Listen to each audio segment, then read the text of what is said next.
Couple updates that I thought you might be interested in. U.S. District Court in San Juan just dismissed the case of 7,000 Villakense who had filed a suit against the federal government, the Department of the Navy, seeking compensation for damages to their island and their health. So that this suit has been in the making for about 7 years, and it will be appealed. Also, the Evelyn case that you may have read about in Green Intelligence, the two young children that claimed exposure to pesticides at a very young age. That is going to trial in August now, was just announced, after 10 years. So this should give you a pause to think about the effect and cost of litigation. In terms of TSCA reform, TSCA reform was just introduced into both the House and the Senate. In the Senate by Senator Lautenberg, in the House by Henry Waxman. And for the first time in nearly 25 years, there's some anticipation that there will be serious reform of the way that commercial chemicals are regulated in the country. The chemical companies, curiously, are motivated to see changes in this law because if products that they make in this country are not tested to the same standard as product testing requirements in Europe, then U.S. chemicals will not be allowed to be sold in Europe. So the chemical companies are extremely concerned about the idea of harmonizing law between the U.S. and the European Union. Cape Wind has not been decided, but there really appears to be no clear direction on the part of Ken Salazar at this point. Should keep your eyes open for that over the next week or so. In a diesel update, we talked about diesel exhaust and we talked about the health consequences of particulate matter, but there is new evidence that was released quite recently by Nadine Unger, who is going to be a new assistant professor here next year, and who has worked with the Columbia University and NASA on the effect of particles, and it's kind of a curious effect that particles of one form, especially those that are attached to organic matter, tend to have a reflective effect to radiation. So it basically may have a cooling effect, whereas black carbon itself tends to absorb the radiation, which would have a warming effect. So it's interesting. Diesel exhaust has been fingered as identified as one of the key sources of black carbon in the atmosphere that we need to pay much more attention to for its warming effect on climate. Happy Earth Day. 40 years ago today, Earth Day occurred, and your parents and I probably remember it pretty well. I was in Philadelphia at the time, and it was really an interesting and highly confused time to be a college student. And what was interesting about it is that it was a period of collision between different social movements that really had a core base in universities. And the collision was among the anti-war movement, the civil rights movement, as well as the environmental movement. Nobody really knew what that meant at the time, but you know, sitting in Philadelphia, living in Philadelphia, watching the yellow sunsets that occurred every evening because of the filthy air, and rowing on the Schuylkill River with the crew team, having to scrape the globules of slime and material chemical wastes that were deposited legally into the Schuylkill River, really was an unhappy experience. So it really was also the dawn of the modern era of environmental law in the nation, and the Clean Air Act revisions, the Clean Water Act revisions. The 1970s were really a time when great energy was put into the design of environmental law, and there was great expectation on the part of people that had worked in these movements that environmental quality would change quite radically. So I wanted to reflect with you today about imagining an ideal society. We think that we're facing many very severe problems, but and that one of the themes of this course has been to try to help you judge the effectiveness and potential of environmental law to shape behavior so that people will behave more responsibly toward the environment and protect human health. and protect scarce natural resources. So for a moment, I'd like you to kind of step back away from your perception of all the problems that we face, and instead to have you imagine an ideal society. So what would it look like? Well, environmental law really targets itself toward damages. So knowledge is really a critical element of it, and the knowledge that's necessary in order for it to be effective is quite complex. So in the ideal world, you would want to have perfect knowledge of externalities, perfect predictive capacity. What's the effect of my behavior going to be? You'd want to have an efficient system for compensation for damages, because all damages could never be avoided. You'd also want to have a literate public, a public that was capable of understanding the technical information at a level of detail that would make them potentially effective participants in decision making. So literacy, the capacity to learn, is a really important component of this. You would want to have governmental authority and the resources to regulate. So not only the right to regulate that would be authorized by a Congress or a parliament, but also the resources to regulate. And those don't normally go hand in hand, so that you often get the passage of a law, but you don't get the allocation of resources. So there's the authorization of money that's necessary, then there's the appropriation of money that's necessary, and then EPA or whoever the agency is have to actually expend the money in order to have an effective response. In an ideal society, I'd say also that we would be paying attention to the most vulnerable. They would be identified and they would be protected by statute. There would be equal protection for all. And I'll talk more about inequality and environmental law in a few moments. And we would have figured out how to manage natural resources such as our forests, our soils, our wildlife in a sustainable way. And it's quite interesting. When we use the word sustainability, I tend to cringe. It's not my favorite word. I think it's ambiguous, and I think it is used way too loosely.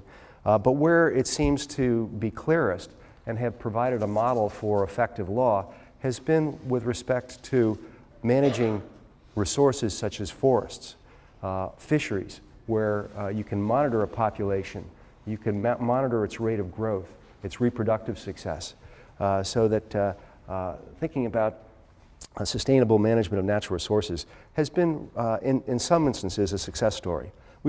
I think I would imagine a stable climate as well. So I wanted to have you think with me also about what's been successful, what can we point to as success stories.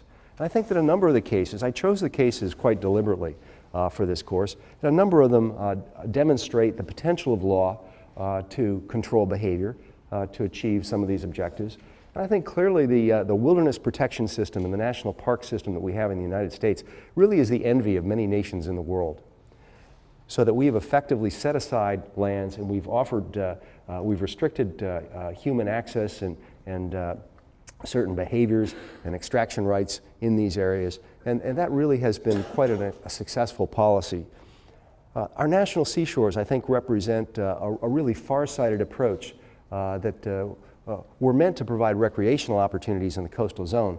But as I mentioned in the lecture on looking at Cape Cod and Fire Island and Padre Island and Point Reyes, the fact that the government went into those areas and bought them or consolidated federal ownership is going to restrict future development in a way that will reduce long-term costs associated with sea level rise and increased storm damage. The Adirondack Park strikes me as also being a real success story in many ways. For me, it really represents a model for regulating private land use in the vicinity of highly valuable public lands. And remember, this park was set aside back in the 1870s. So that the Adirondack Park Agency concept was really designed initially to protect what they thought of as biological diversity, ecological diversity, as well as integrity, whatever that meant at the time back in 1972 when the Park Agency statute was passed. Almost inadvertently, they had designed an energy conservation plan that really was quite remarkable. Remember this idea that you regulate and demand very large lot sizes in the remote areas, and then you basically take away the density requirements in the towns and villages. There are really no urban centers in the Adirondacks. But this open space preservation and incentive to increase density in the existing areas that already are developed and have infrastructure, have roads, have electric lines, et cetera, it really is remarkable. So in terms of an energy conservation strategy that one might embed into a land use plan, it really was very innovative. They also used the idea of transferable development rights in the Adirondacks that I think is a very cool idea. And there's a parallel here to the idea of setting up these ecosystem service banks. So that I wanted to give you the example of a windmill. We talked about wind energy the other day.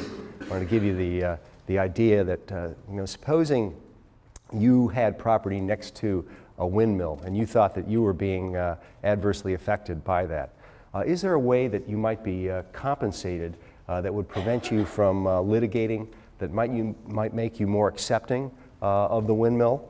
So imagine that you set up a square around a windmill or a wind turbine, and you basically use, say, the 1,000-foot or the 300-meter distance from any property boundary that's been recommended to reduce adverse effects, so that would constitute roughly about 100 acres. Well, supposing you had a patch of people that lived adjacent to that land, what could you do for them that might make them more accepting of it? Well, one thing you could do would be to provide them with development rights, but maybe they may not want to develop on their own property, so that you could set up a bank whereby they could deposit these development rights in that bank, and then somebody who lived in a receiving zone or purchased property in a receiving zone, the receiving zone designed to increase density, say in one of these urban centers that I just mentioned, then the developer that wanted to increase the density of land that he owned or would buy in that urban zone would go to the bank and purchase the credit so that the adjacent landowner to the turbine would be compensated and development would be encouraged to grow near existing infrastructure. So the ecosystem service banks that have grown up associated with wetlands degradation, also with stream mitigation banking, they present, I think, a real model for us to follow in the future. The SO2 cap and trade program was clearly a success in reducing sulfur dioxides and acid precipitation. And a variety of other cases that we went through in the course I think also demonstrate the potential effectiveness of law. The nuclear weapons testing ban back in 1963, population control. If this were Earth Day back in 1970, I remember the lectures on Earth Day back in 1970, and they were about population control. Population was thought to be the source of environmental degradation, particularly in the developing world, and population control efforts have been really quite successful. We haven't discussed population control, and I'm actually a little embarrassed to be running an environmental studies major without a demography element to it. But it really is a very important aspect of environmental degradation in terms of, and I'm as the father of children, I could think of myself as having created with my wife beautiful young children. I could also think of it as creating future consumers that are going to be spending millions of dollars buying goods and services and developing land and doing whatever that would have an adverse effect on the environment. So that the mantra back in 1970 was population control is the primary approach that we should be taking to control environmental damage. The success in pesticides associated with the chlorinated hydrocarbons, DDT, aldrin, dieldrin, chemicals that would bioaccumulate. We really learned the bioaccumulation story predominantly from strontium-90 back in the weapons testing era.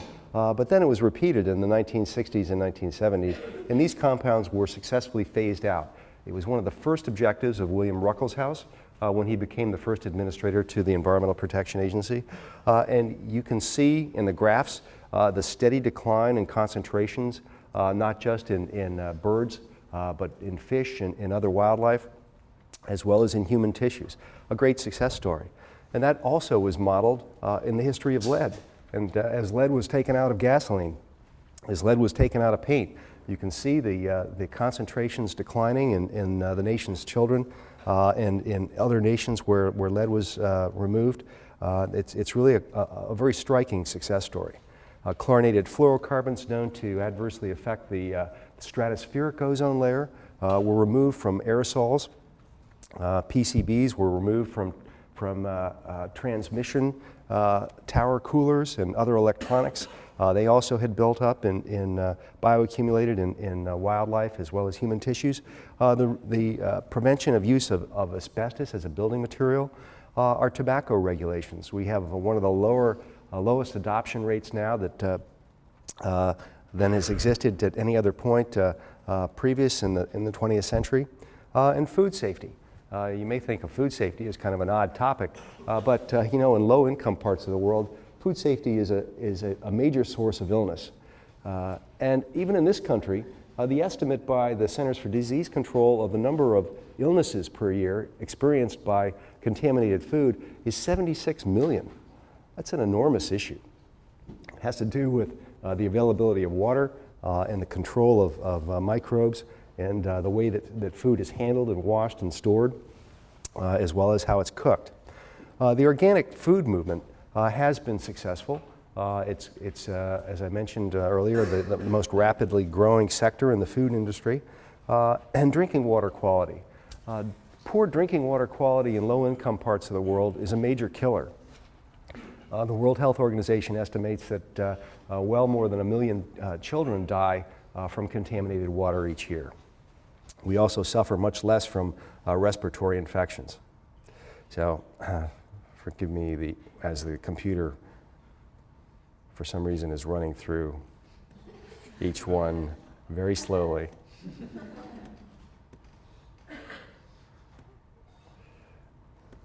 Come on.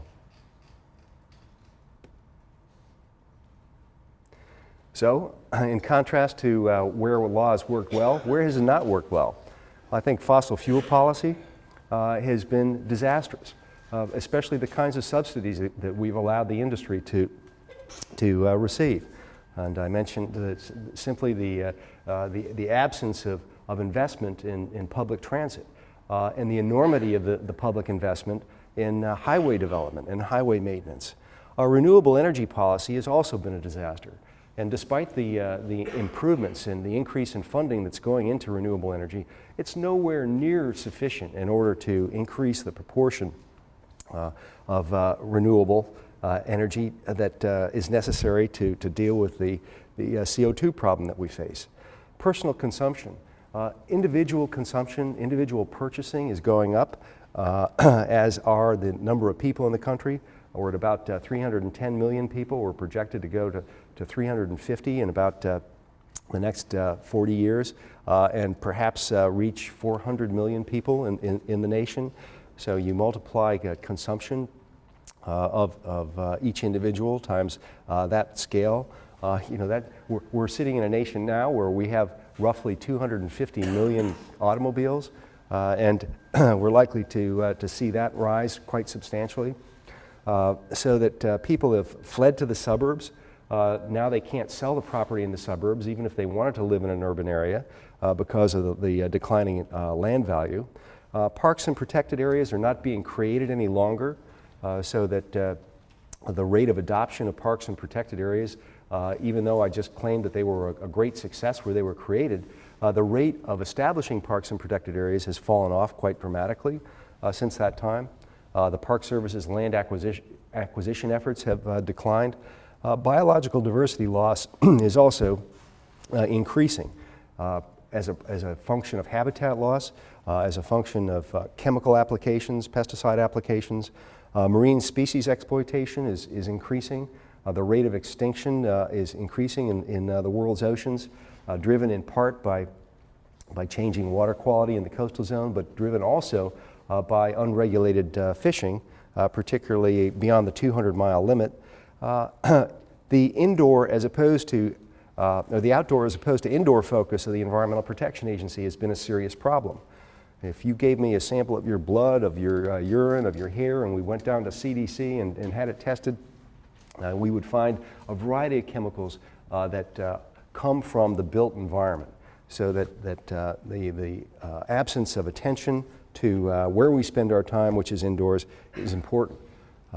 There is a new study that was just released that announced that the average amount of time spent by the nation's children outdoors is now 42 minutes per week. The average amount of time that children now spend in front of electronic media is now 52 hours per week. So there's something to that statistic that is worth paying a lot of attention to. I'm here because my dad took me hiking when I was a kid. He took me to parks. We'd hang out by streams. He'd take me down to the beach. But this is an increasingly rare experience as people are spending more time indoors and more time staring at electronic equipment. Hazardous sites. We are adding the number of hazardous sites to the lists maintained by the government, the federal government and state governments every year, so that we're not restoring more than we're adding. And this is a very serious problem. And the lessons of VIACASE, the long amount of time, the enormous resources necessary to clean these facilities up, and you should think about that. If once you, in 5 years and 6 years, as you think about where you want to live, where you're going to rent a house or an apartment, you think about where you want to buy a house or buy land, you should pay a lot of attention to the land use history in these areas so that you can be sure that you're buying land that was not formerly a disposal site. Chemicals in commerce, plastics in our bodies, and product labeling. Our product labeling is really one of the weakest among the higher income nations in the world. Another key issue that I'll talk about a little bit more in a minute is what I call narrative advantage. And if you think of the variety of different sources of our confusion about what to buy, how to behave, what energy consumption is associated with purchase of an apple as opposed to a hamburger, as you think about how much we don't know, I think also about how much what we do know and how our impressions are created by the narrative advantage of the powerful, the narrative advantage of the corporations as well as government, so that they are basically framing the issue about what's worth worrying about. I wanted to also say that we did not have a chance to talk much about CO2 trading programs, but we have a very active and important one ongoing right here in Connecticut, as we're part of a 10-state plan to reduce CO2 emissions from the power plants in this region. And this was adopted as law in 9 of these states, but not in New York. And it's interesting that one energy company, the Indec Energy Company, sued the state of New York for creating cap-and-trade regulations with no statutory authority. So could New York establish cap-and-trade regulations and impose it on the utilities in its state without statutory authority? So this case is still pending. The other states have adopted this approach. And so that for all the utilities, or for the largest utilities that contribute CO2 in this region, there has been a ceiling that has been established. And between now and 2012, the ceiling will be stable, and then it will decline as total amount of CO2 emitted that's allowable will be reduced. And they will have to retrofit, they will have to fuel switch, in order to figure out how they're going to meet that ceiling. It's a very important approach. So if you think back on what are the key problems with our broad body of environmental law, well, it's fractured by problem. It's fractured by media, by air, water, food, consumer products. And often these problems evolved case by case and motivated political action in individual states, or motivated the legislators in those individual states to approach Congress and suggest that, you know, this is an example of a problem that exists in every state. We should pass national law to address it. But each law is set up very differently. It was not set up based upon a certain set of overriding guiding principles, such as exist in the European Union. And I'm going to make a few comparisons in a few moments to European environmental law. By contrast, it's fractured by level of government. So we have law that is established by local governments, state governments, and the federal government that is often incompatible, and it's extremely confusing for those that want to develop, such as the wind turbine farm, Cape Wind, up in Massachusetts. It's a classic example of regulatory confusion and the litigation and delay and cost that ensues. We have little surveillance at the scale that's relevant to the individual, and something that we have not spoken about that's really important is that environmental monitoring responsibilities and surveillance responsibilities have largely been delegated to those that are regulated over the past several decades by the Environmental Protection Agency. So that's an interesting idea. I mean, if you are, say, the maker of benzene, you are responsible to report your benzene emissions from your smokestacks to the Environmental Protection Agency. There's no one else that is independent that monitors it, or is there no monitoring equipment that reports directly to the Environmental Protection Agency? So thinking about the way that the surveillance system is set up is really critical to the long-term effectiveness of environmental law. The next point is the pace of regulation. And I mentioned the pace of litigation a few moments ago. The pace of regulation is often slower than litigation. So that you would want a system, ideally, to be responsive to newfound evidence of risk. So supposing I found that chemical X in the food supply is exceptionally dangerous and people are highly exposed and they've got it in their tissues. Well, following that discovery and following a consensus among scientists that that is a significant threat, it normally takes 10 to 15, and I've seen 20 years with respect to pesticides, before the government responds and then changes the regulation to lower the allowable use of the chemical or sets a different ceiling on it. And this basically, law has the effect then of providing a false sense of security when you think, oh my gosh, we have 36 statutes in place. We must be reasonably well protected as a society. Well, I think after this course, you will be more skeptical. It's difficult and costly to measure effectiveness, and when ineffectiveness is found, agencies are not happy about that. So that's why we have a government accountability office that commonly will look at the behavior of agencies and whether or not the statute is achieving the congressionally mandated intent. Our law system is highly specialized in the sciences, and it often takes scientific training at a graduate level in order to be able to debate about the appropriateness of certain standards. Similarly, if you're arguing about the effect of human development on endangered species habitat, it takes expertise in biology, often at the graduate level, to get a seat at the table. So think about that. If you're considering a future in environmental management of one sort or another, think about how you might shore up your technical capacity. It's highly centralized in decision making. It's really difficult in order to participate in decision making at the federal level of government. There are action channels and there are groups of people that are well known to the regulators that play a disproportionate role in making choices that have a much more highly distributed effect. So I'm not going to go through all these different kinds of decision standards, but we've touched on a variety of different approaches to setting standards in different laws. Remember the Federal Insecticide, Fungicide, and Rodenticide Act at the top here.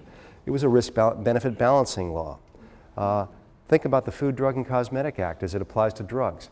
That's a risk-risk trade-off law, so that a doctor prescribes the drug to you because The doctor thinks that although there may be a risk of a side effect, that the benefit to you is higher, it's more significant than the side effect risk.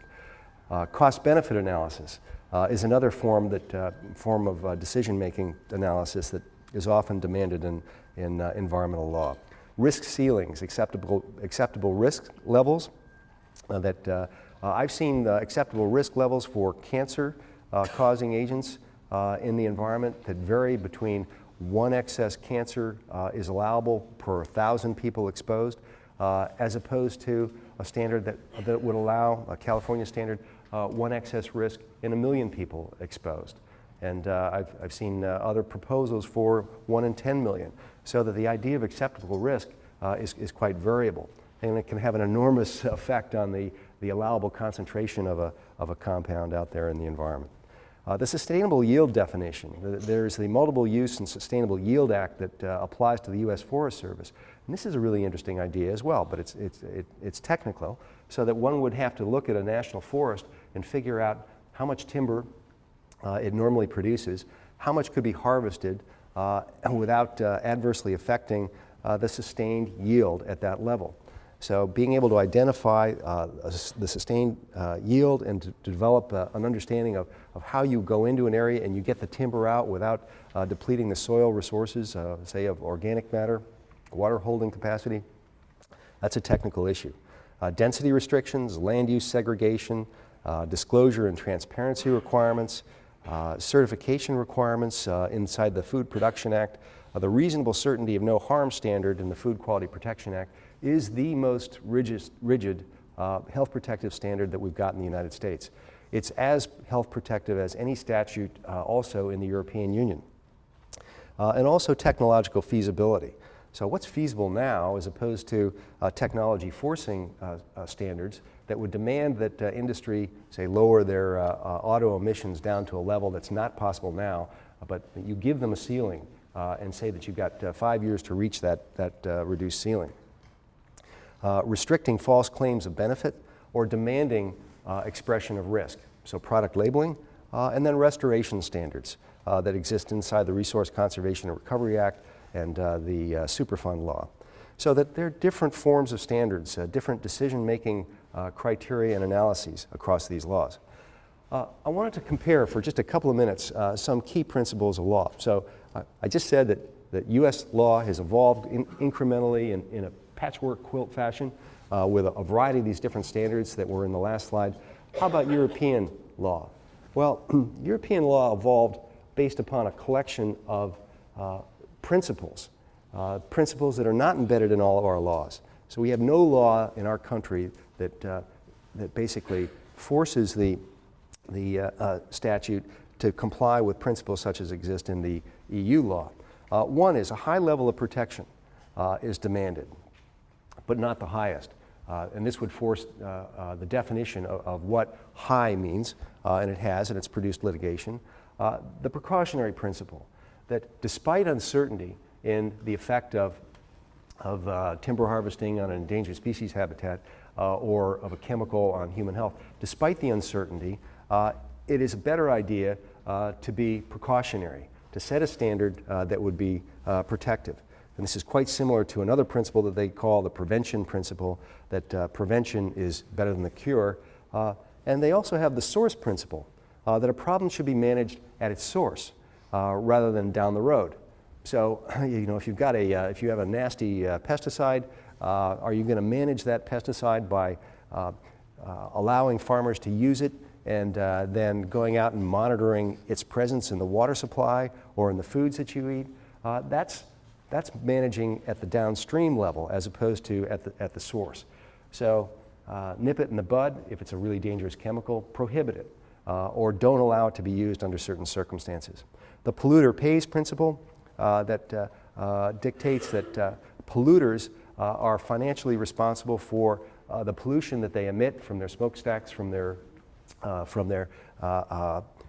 pipe, their water line discharge points, and that they are also responsible for damages. And they're responsible for coming up to solutions to the problem that they're creating. And also that they are open to liability claims.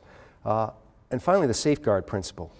that member states in the European Union have the authority to adopt tougher laws given their particular conditions. Now, when I say that, I know that these seem like they're kind of dry principles, but when I say that, the bell that should be going off in your head is a bell about preemption and how important it is to think carefully about when, under what circumstance do you want to preempt a lower level of government, say France, from adopting a tougher level of regulation than the European Union, or when do you want to have California be given the authority to adopt tougher air quality regs as opposed to those that are established by EPA. So the safeguard principle cuts across all European law that gives the member nations the authority to set standards that are tougher than the unions. I'll talk just a couple of minutes about poverty and the environment, and we haven't spent much time on that during the course, but the impoverished in the world generally face degraded environmental conditions compared to the more wealthy. And these are often ignored by governments. Exposures to hazards are normally higher. The poorest are left to the most marginal lands. It's kind of interesting to watch what happens in a town, even in Connecticut, when developers have built on all of the really nice lands, and then you have the old town dump, the landfill, that nobody wanted to live near and remained undeveloped. But as the towns reach build-out, meaning that all the other lands have been developed to the zoning density limit, then increasingly you see lower income people moving into those areas. There was the Bhopal, India chemical release back in 1984 that killed tens of thousands of people and injured hundreds of thousands of others. Those people had basically migrated next to the chemical company and set up camps that made them immediately adjacent to the edge of the chemical company. And that history, I encourage you to take a look at it. The chemical release of methyl isocyanate killed or injured people in a matter of several hours because they were so close to the plant. There was no buffer zone to it. So the poor tend not to have access to capital. They tend not to have insurance. They tend not to have the capacity to understand and to manage risk the way that the wealthy do. Healthcare surveillance is something that they cannot afford, and litigation is rarely an opportunity. So as you think about the relationship between environmental problems and the fascination and the drive that our nation has to grow, to produce more, to consume more, to become wealthier, I want you to think more carefully about this. I want you to think about whether or not this fascination with growth of bigger is better really is something that we need to confront more directly. The ethical effects of pursuing more wealth really have a variety of dimensions. So that as you think about your own behavior, your own pattern of consumption, if you think about whether or not you really need that next iPod, the next iPhone, or the next iPhone app, if you think about the kinds of foods you want to buy in the marketplace, you can start thinking about these as ethical choices and about how they may cause distributional pattern of costs and benefits out in ways that may not be easily identified. So as wealth increases, the opposite argument might go. So do the following. Control over modes of production. Control over labor and providing labor with certain rights that they might not have had. So wealthier nations tend to have higher protective standards for labor. They have higher standards for the control of materials as another mode of production, component of the mode of production, as well as regulations on the use of capital. And the wealthier nations in the world also have more control and accountability that's demanded of government. They have higher education, higher capacity to identify risk, and as wealth increases, environmental controls, regulations become more sophisticated, as does the capacity to buy insurance, access to health care, and the capacity to select risks and avoid them. So, one idea, thinking about whether or not there is a trickle-down effect. So as the world becomes wealthier, as the high-income nations become wealthier, is there going to be a trickle-down effect? Or should we systematically think about how we might redistribute wealth, knowledge, authority, and a sense of a collective ethic? And will this be a stairway to improved environmental quality and human health?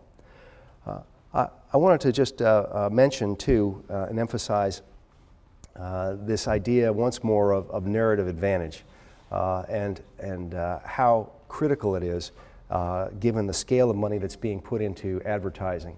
So $500 billion per year in the world going into advertising, promoting products, promoting economic growth, and making claims about product benefits and normally not fully disclosing what product risks or product long-term damages might be. We talked on many occasions in the course about the idea of ignorance as being an underlying source for environmental problems. So I don't mean ignorance in a demeaning way at all. I mean it simply the absence, I don't mean it to infer the absence of capacity. I mean it to infer the absence of knowledge or the incapacity to develop that knowledge, but for no reason of a personal problem, personal incapacity. So what are the underlying sources? Well, illiteracy is clearly one of them. Secrecy is another. Deception is another. Privacy is another. Language barriers.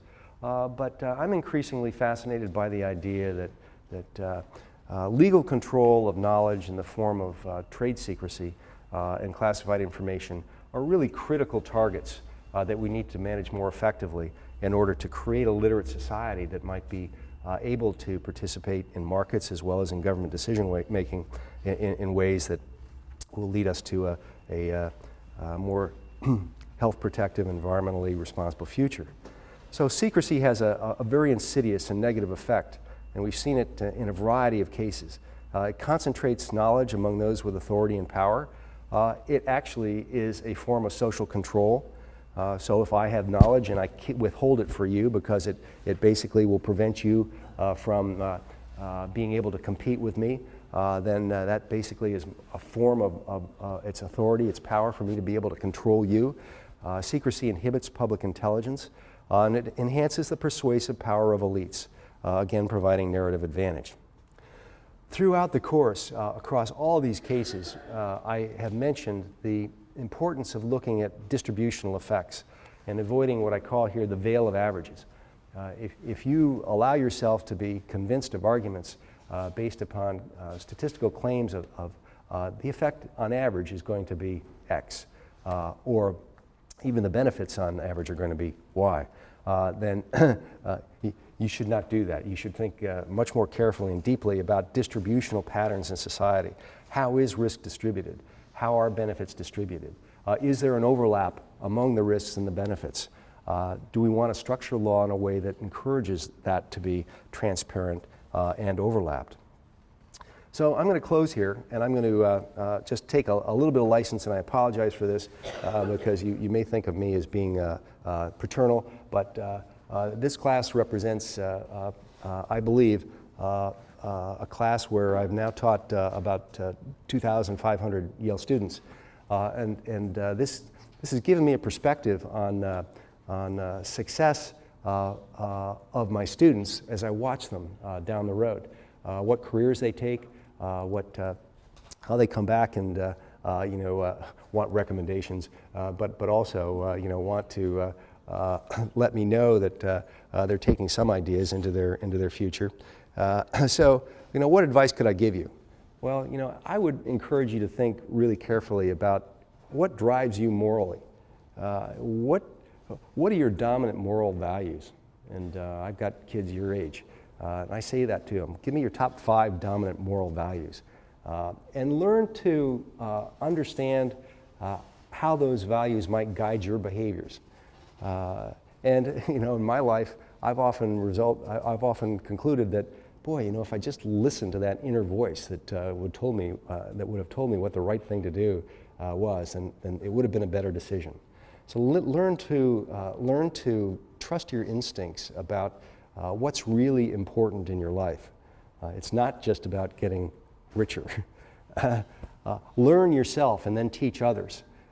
You're at one of the most prestigious and one of the best educational institutions in the world, and it's just such an incredible privilege for you to be here.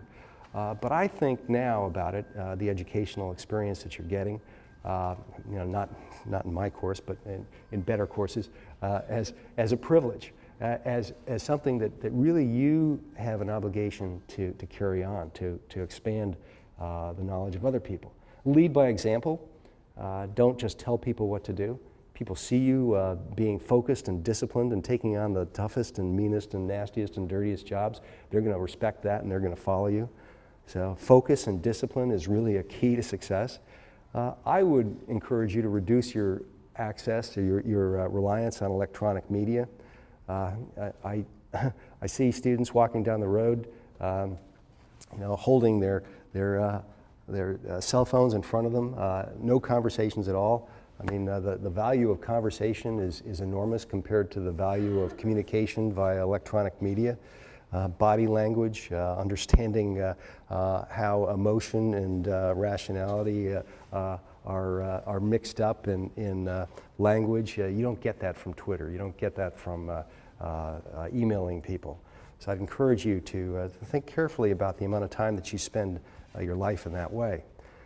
I worry a lot about what's going to happen in future generations because of the way that your generation and those younger are spending their time.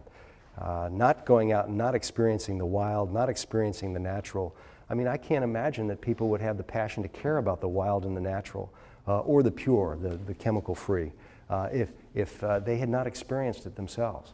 So, and that's the reason that I take my classes out to the Adirondacks, or I've taken them to Wyoming or to other places, because many people just don't have that experience. They were not lucky enough to have the experience I had when I was a kid.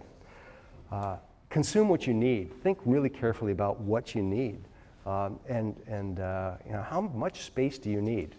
My argument with Croon Hall. How much cubic feet of space do you really need per person in Croon Hall as I look up at that 40-foot high ceiling? Yes, it's grand. Architecturally, it's a wonderful aesthetic experience.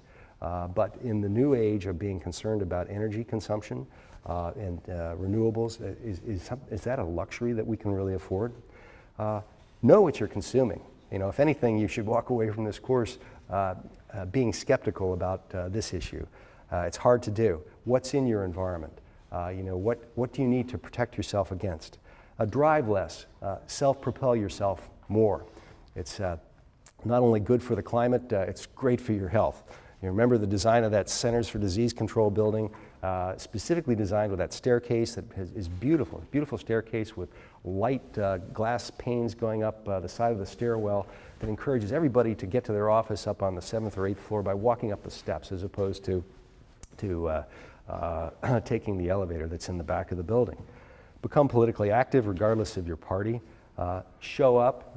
It's really pretty remarkable, and I hesitate to say this in a class where I know a bunch of you have not shown up all the time, but a lot of success is involved in the social relationships that you develop just by showing up and paying attention. I have thought long and hard whether or not I wanted to adopt Harvard Law School's prohibition of the use of laptops in the classroom, and I've decided not to do that. So, I figure that if I can't engage you in a lecture, and if I regulate your use of laptop, and I shouldn't regulate it. But I also feel that those of you that are not paying attention, there are probably some pretty good reasons for it. And the most important lesson I think I have for you is to be confident about yourself. And I want you to think about this one really carefully, because my belief is really that